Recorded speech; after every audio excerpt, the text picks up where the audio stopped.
Hey, everybody, I'm here with Trent Schwab today. He is a solo agent out of our Urbandale office, and I want to welcome you to our show, Relentless on the Rise, Trent. You have been in the business now for over a year. Give us a little bit of backstory on kind of what led you to look into real estate and kind of where you're at now. Uh, so me getting into real estate kind of always felt like a direction I wanted to go.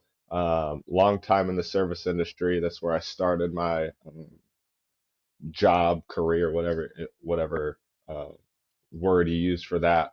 Um, but during COVID, a lot of bar shutdowns, a lot of inconsistency.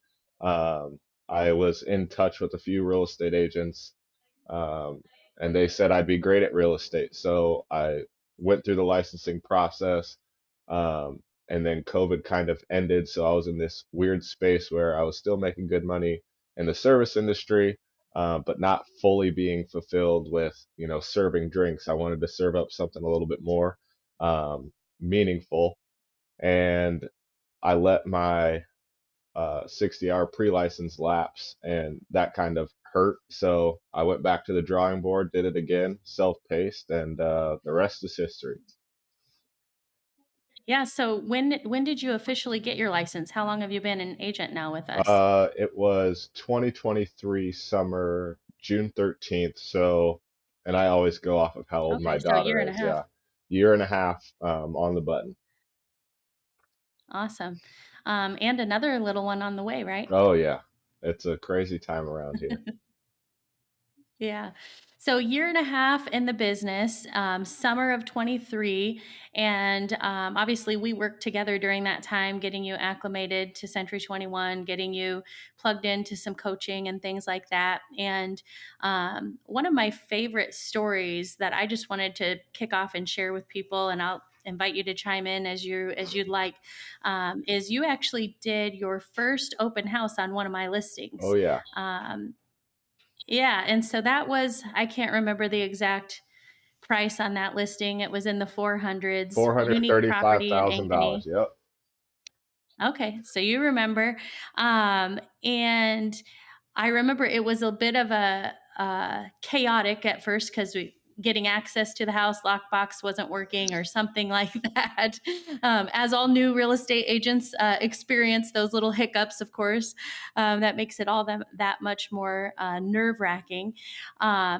But you had a ton of activity through that open house, and so why don't you share a little bit about what that was like? Because that was kind of the initial, first kind of initial real estate conversations you were having with potential buyers or clients. And that's kind of scary when you're brand new to this business and don't know maybe exactly what to say or how to answer questions, but you tackled it pretty successfully with a lot of people coming through, Yeah. at least from my perspective. So, what's your perspective? How'd that go? It was the most nerve-wracking thing of my life.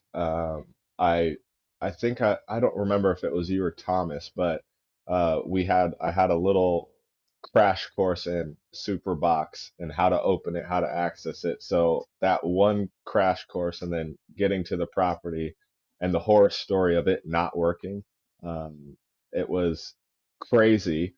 I tried to show up with enough time to, get everything laid out, get prepared, but gaining access to the house was the big hurdle. So um, it was super nerve wracking. And I think 5 minutes before the open house was supposed to start, I had my balloons set out, my signs in the ground.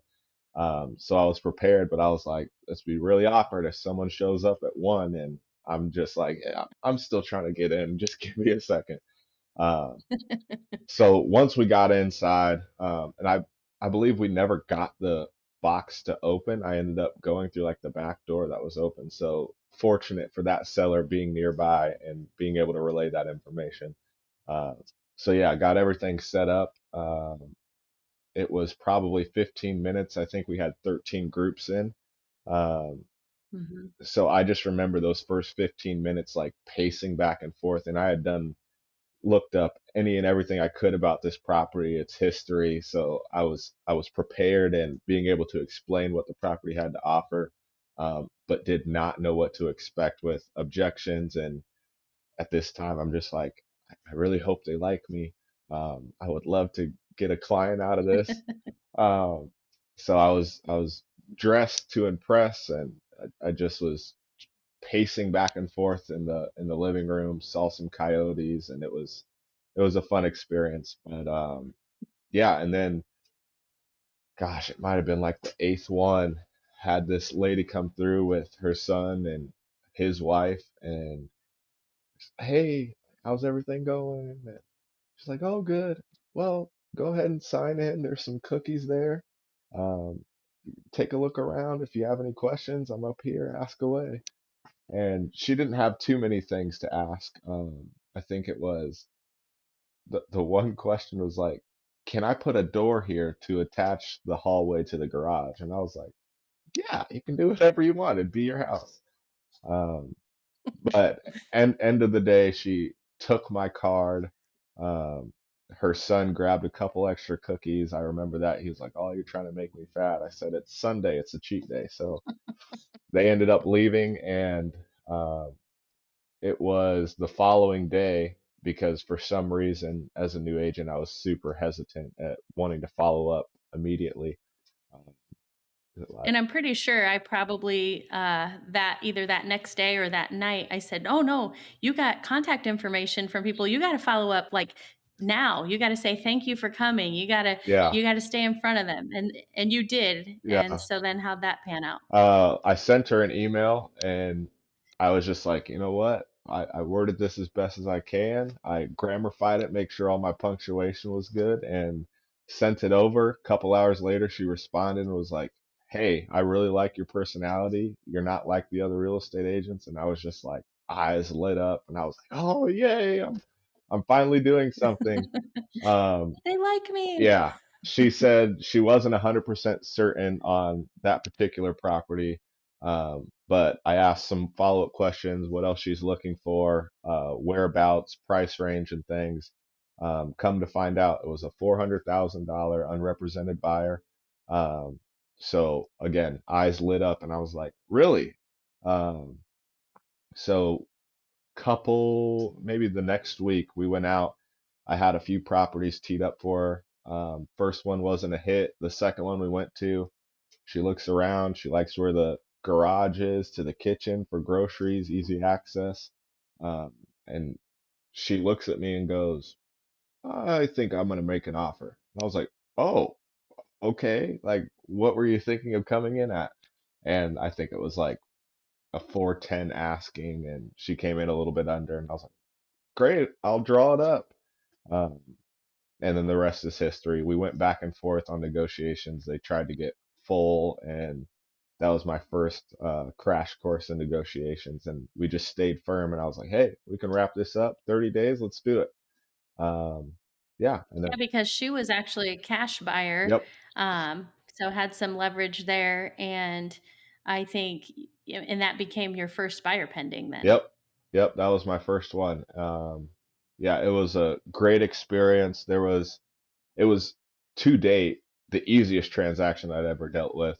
Not very many curveballs until we get to the closing date, and buyers, gosh, it was in August, one of those super hot days. Um, and the sellers were a bit older, so they were taking a little bit more time.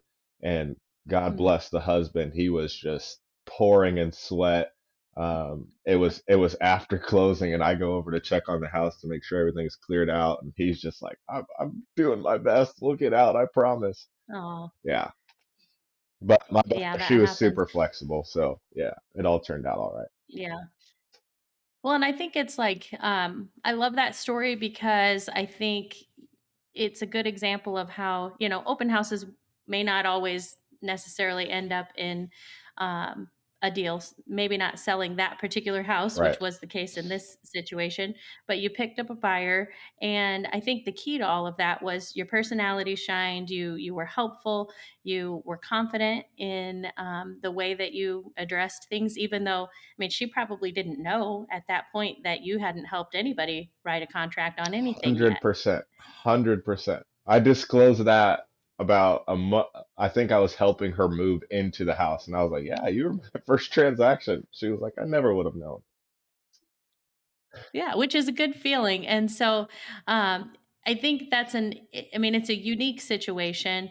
It was a great one to start out with, but it also may be not so great on the flip side because it could disillusion you to think, oh, well, this is how real estate's going to be. It's always going to be this easy. Yeah, I don't know if that's true for you. We haven't really talked about that, so I'm kind of putting you on the spot here. yeah. But would you say that rings true at all? Oh, 100% rings true. In my head, I was like, who wants an open house sold? Like, and I was just like, anything that comes my way. So, I'm your guy. yeah, it was it was a humbling experience because, gosh, even to this day, I have maybe a few buyers in the funnel that I'm working down, but no one that has closed from an open house. So, um, a lot of it I just used as practice. I mean, I think it was after like the fourth or fifth one, I was like, yeah, this was a one-off. What they were saying is 100% true. Um, so Yeah. just yeah, it was definitely like, oh, I can do anything. I'm the real estate guru. I can do this. But yeah, 100% humbling, not the case. Well, and I think it's good to have both of those types of Yeah, experiences, the kind of that mountaintop, like I'm on top of the world, I can do this, like bring it on. I'm doing all the open houses. I'm your guy to, oh wait, maybe this is harder than yeah, that first one I got under contract. And it's interesting because full circle now a year and a half later, you've actually got her previous home listed, don't yeah, you? yep. Nice little acreage out in Bondurant. We're late to the market, so it's still the winter market, which historically brings a little bit slower Mhm. traffic, but it's not doing too bad. But we're hoping to get Well, it and I going think here that soon. yeah, and I think things are picking up, this time of year, now that we're through the holidays. But the takeaway with that is you stayed in front of her. Oh yeah, You've maintained a relationship. I know you've helped, with getting the property ready and all of those things. And so I think that just goes to show like the importance of staying in front of your people 100%. because it's future business too. Yeah, It's not just what's right in front of you. yeah, Um, yeah. So anyway, I just love that story. I think it's a great example of just kind of going into something confidently, maybe when you aren't exactly sure of what could be asked. Am I going to know the answers? Like all of those self doubts, but setting that aside to be able to um, really just make the customer feel at ease. And I yeah. think that's what was beneficial in that situation and helped you win that particular client over.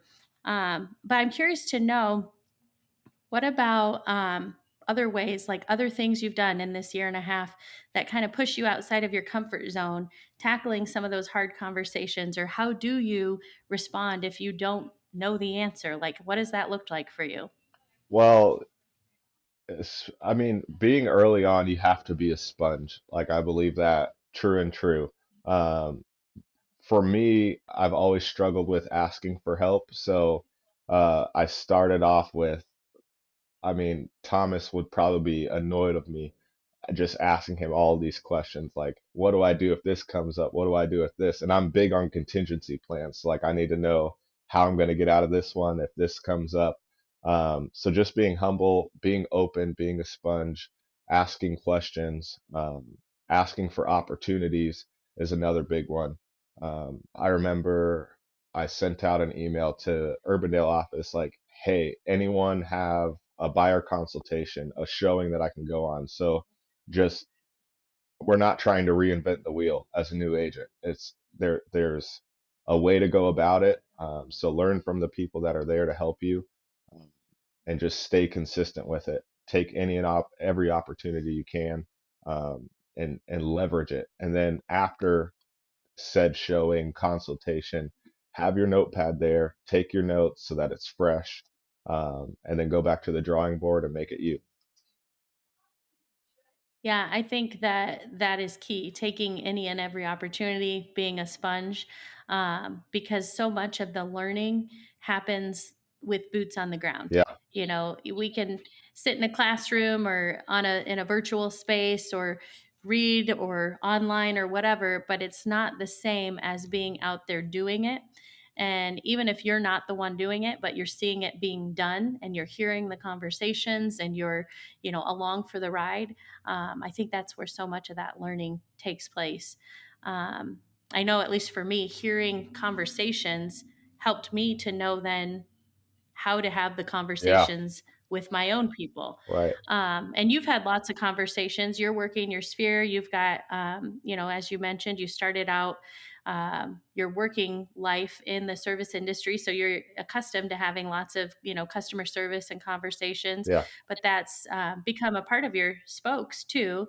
So tell me a little bit more about kind of those conversations. So with leads, prospects, looking for opportunities to slide in, like, hey, I'm in real estate, because I feel like you are masterful at that. That has kind of been a part of what you've done from day one. So how have you been able to leverage some of those, just seemingly casual conversations to turn them into real estate? I mean, strategically, like you said, I think showing up to the office and being present. Initially in Urbandale, there's a office kind of out of the way, but then I moved over, migrated to the office that is right outside of the printer where all these conversations are going on. So just hearing those, and then a lot of agents are like, "Oh, I'm struggling with this." So then 10 minutes later, I heard what I heard, and I'll come in and be like, hey, I'm happy to help out if you don't want to go on this showing or something. Um, and especially with clients, just hearing successful agents on their phone and how they're talking with their clients, and then just kind of taking that in, um, and then picking up the phone myself and making my 5 calls. And I'm like, okay, all I have to do is touch this point, this point, this point, and then like, hey, you want to grab a coffee or something? Um, Definitely some challenges that I've learned along the way. I fumbled a few times not putting things in my calendar and um, not being there or being on the phone or giving them a call like I said I would. So definitely have learned that the hard way. Um, Always following up, with whatever I say I'm going to do those things. Um, yeah, it's been, Yeah, and uh, that's like one of our core values is to walk the talk. And yeah, so to do what you say you're going to do. And I just got to give you kudos for owning when that you've messed up, oh yeah, because it happens to the best of us. And I think, once you take ownership of, oh man, I dropped the ball on this, or I didn't get to my calendar or whatever, it speaks volumes when you just own that, even, to your client or whoever that might be. But beyond that, making some changes. Okay, this needs to get into my calendar. yeah. Everything needs to have a spot so I make sure it happens or whatever. Because I think that, that takes a level of humility that's necessary to get ahead in this business. So I chalk that up as to one of the challenges that you kind of alluded to. Are there any other challenges that you would make note of? And, for new agents, like, how do you overcome that? I definitely say so early on, like when you're into the business, scripts, all coming from different directions. So thinking of it less as scripts, more as a dialogue. I utilize, I mean, initially some of my first cold calls were absolutely horrendous, um, where I was literally line by line following a script, and it doesn't sound authentic. That's not how you want to build your business, especially the foundation of it.